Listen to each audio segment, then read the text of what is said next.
संविधान से चलेगा या मनुस्मृति से ही जानना बेहद जरूरी है। राम कहने से आप स्वर्ग जाएंगे या अंबेडकर कहने से स्वर्ग जाएंगे, ये भी जानना बेहद ही जरूरी है। हमारे साथ में फौजी भाई हैं, इन्हीं से जानेंगे जो अमित शाह जी का बयान आया है। फौजी भाई, पहले तो जय हिंद। जय हिंद सर।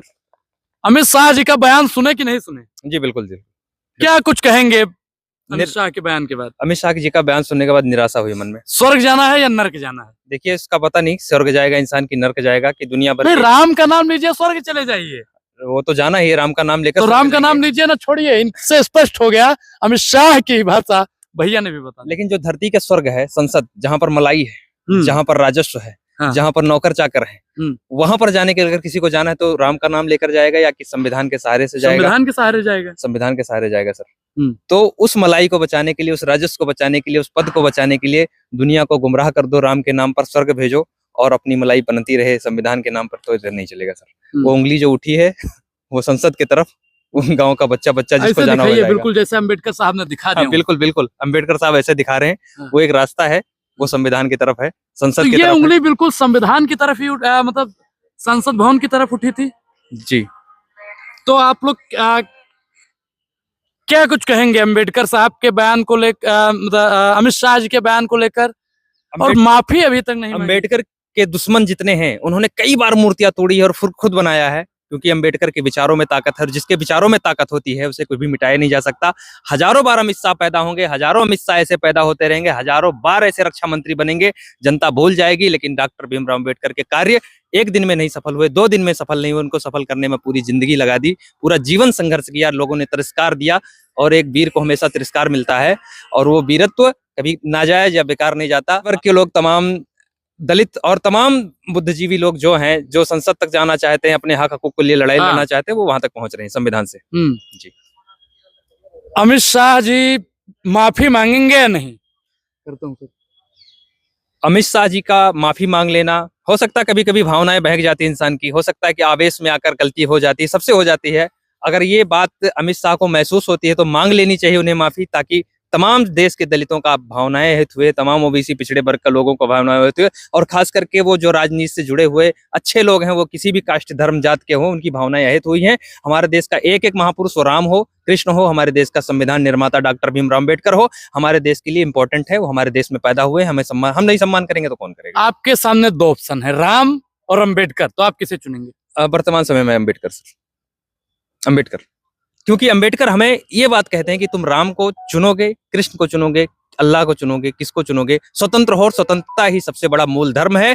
जिस धर्म में आपको स्वतंत्रता मिले, जो कहे कि आप स्वतंत्र हो, आपकी इच्छा जो करे, जहां मन करे, क्योंकि जबरदस्ती कोई काम नहीं होता। अम्बेडकर और संविधान हमें स्वतंत्रता देती है, हम इसलिए राम की पूजा करते हैं। राम की पूजा करते हैं? जी बिल्कुल। देखिए, इन्होंने बताया कि हम राम की पूजा करते हैं, लेकिन अमित शाह जी का जो बयान आया उसके बाद में संसद भवन में खलबली सी मची हुई है। जी, ये अमित शाह के जो लेवल हैं, उनके कई बार ऐसे बयान आते हैं जो ऐसा लगता है शिक्षा की तरफ उनको संकेत करता है, ऐसा लगता है कि गृह मंत्री जबरदस्ती किसी ने बना दिया गया है, ऐसा लगता है कि कभी-कभी ऐसा लगता है कि गृह मंत्री पद की शोभा ये नहीं दे पा रहे हैं, ये केवल राजनीति में उथल-पुथल, राजनीति को छीन लेना, खींच लेना। अभी पिछले इलेक्शन में, 2024 के इलेक्शन में अगर कांग्रेस चाहती तो कांग्रेस के पास भी उतने ही ऑप्शन है जितना ऑप्शन भाजपा के पास था। अगर कांग्रेस उथल-पुथल करना चाहती तो सच कहता हूं, वो चाहती तो कर सकती थी, सत्ता से हटा सकती थी भाजपा को, लेकिन कांग्रेस ने लोकतंत्र का मान अपमान नहीं होने दिया। वो लोकतंत्र से आएंगे, जब आएंगे तो पूर्ण बहुमत से आएंगे, जब आएंगे तो पूर्ण बहुमत से आएंगे। लेकिन अमित शाह जी के बयान के बाद में तब तो लोग राम को मानने लगे, कह रहे ठीक है, लेकिन इस देश में 85% से ज्यादा बहुजन है। नहीं, राम बहुजन कहाँ सोया हुआ है? जबरदस्ती, मैंने कहा ना सर, आप भी बहुजन समाज से हैं। ये यहाँ पर हिंदुस्तान में रहने वाला हर कोई बहुजन है। बहुजन मतलब बहुसंख्यक, हिंदू पूरा बहुजन है, उसकी संख्या ज्यादा है, अल्पसंख्यकों से ज्यादा बहुजन। बहुजन का मतलब जिसकी संख्या ज्यादा, बहुजन एक किसी विशेष वर्ग को नहीं ले सकते, जिसकी संख्या ज्यादा वही बहुजन है। तो बहुजन तो भाई अम्बेडकर हमारे जात धर्म से थे और है, और बौद्ध भी हमारा धर्म है, हिंदू भी हमारा धर्म है, हमारे धरती से निकला हुआ हर एक धर्म हमारा है। हम नहीं सम्मान करेंगे तो कौन करेगा सर? इसका उत्तर बताइए। हम बौद्ध का सम्मान नहीं करेंगे तो क्या आप पाकिस्तानी करने आएंगे, अफगानिस्तानी करने आएंगे, दूसरे देश वाले करेंगे? या हम हिंदू धर्म का सम्मान नहीं करेंगे तो क्या दूसरे देश के धर्म करेंगे? हिंदुस्तान से निकला हुआ एक एक पंथ हमारा है, वो ईसाई हो, बौद्ध हो, सिख हो, जो भी हो, जैसा भी हो, हमारा है सर। लेकिन अमित शाह जी ने गलत क्या बोला है, बताइए। अमित शाह जी ने सही बोला कि राम का नाम लो स्वर्ग जाओ, लेकिन वो केवल अंबेडकर को तुलना जो किया वो गलत है।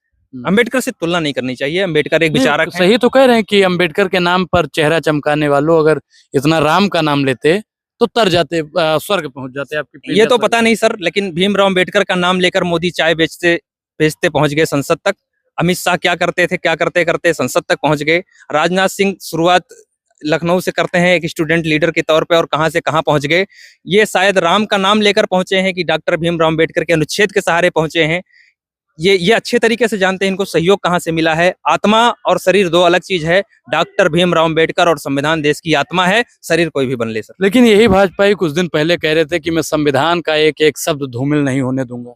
वो सर हो सकता है कभी कभी जो अटल बिहारी वाजपेयी जी थे उनको संविधान की कीमत पता है, क्योंकि जो खड़ा करता है ना किसी चीज को उसको पता होता है कि उसका मतलब क्या होता है। संविधान का मतलब डॉक्टर भीमराव अंबेडकर के बाद अटल बिहारी वाजपेयी जी को अच्छे से पता रहा कि कांग्रेस के उस समय में, कांग्रेस के वर्चस्व में किस प्रकार से अंबेडकर ने और संविधान ने भाजपा की मदद की है। भाजपा से बेहतर कोई कैसी नहीं। मदद कीजिए, कुछ थोड़ा बताइए भाई अनुच्छेदों के हिसाब से मदद की, सबको बराबर हक देने के हिसाब से मदद किया, उनको सत्ता में लाने के लिए जो जो वो बोल सके, राम के ऊपर खुल के बोल सके, राम के लिए बोल सके, वो संविधान की वजह से बोल सके, और संविधान ने, मैं समझता हूँ, उनको संसद तक लेकर आई।